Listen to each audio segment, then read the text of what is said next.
Kumusta ang puso mo? Payapa ba ang iyong kalooban? Some may find these questions absurd.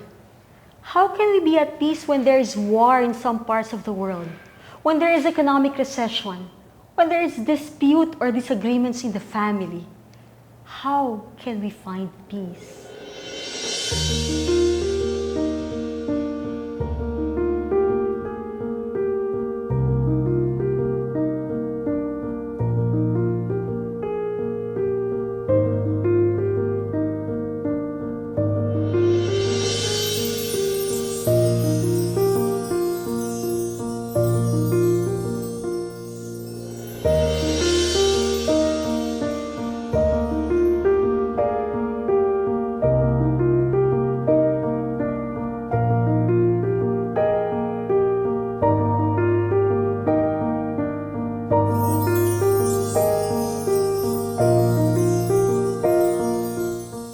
The Gospel today is an excerpt from a much longer, richer, and more complex narrative, which is the whole of John chapter 14. But for the interest of time, among many points, ang pagtutuunan natin ng pansin at ang pagninilay-nilayan natin ay ang kapayapaan ni Kristo. In the Gospel, soon Jesus would leave the world, but He would not desert His disciples. They would see and know Him spiritually because He would live within them. He would love them, and in return, they would love Him. Jesus, during that time, saw that His disciples were confused and unsettled, and so He promised them His peace. Peace I live with you, my peace I give to you. In one sense, this was a common thing to say at a departure in the Jewish culture, to wish peace to others as you live them. It is like when we say goodbye. Jesus wanted them to know that when He said, "Peace I live with you," it wasn't the casual, empty way that most people said it. Ano nga ba ang kapayapaan na ipinagkakaloob sa atin ni Kristo? How is the peace Jesus gives different from the peace the world gives? You see, the biblical idea of peace is grounded in the Hebrew word shalom.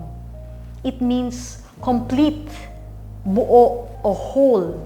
Shalom is more than an absence of conflict.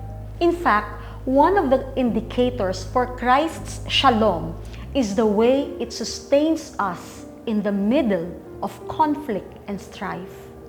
This peace that Jesus was talking about means rest, quiet, or a stillness in your heart. It is not the absence of trouble, but it exists in spite of trouble. It is still because your heart is whole, complete with Christ, in Christ. The peace, on the other hand, the peace that the world gives is dependent mostly on the circumstances. For example, kapag ang lahat ng gusto mo ay naayon sa kagustuhan mo, when everything lines up according to what we desire, when life is good, when there are no problems, this is when a measure of peace comes. Peace by the world's standards is simply the absence of any problems or inconveniences. But the peace that Jesus gives is far different from that. It is not dependent on circumstances. Maaaring hindi ayon sa kagustuhan mo. This peace flows in the midst of persecution, trouble, disappointment, confusion, and even anxiety. Jesus recognizes that He would not always remove you from the challenging situations of life. He never promised to do that. What He did promise is that in spite of the situations in life, He will give you peace. Sa panahon ngayon, mahirap makita ang kapayapaan, lalo na kung sa iba't ibang lugar mo ito hinahanap. It is so easy to get stuck in an endless cycle of looking for peace in all the wrong places, constantly striving for the kind of peace the world gives us. Jesus tells us, stop being afraid. Let your hearts be free from worry. I give you my peace, and it is nothing at all like the world's peace.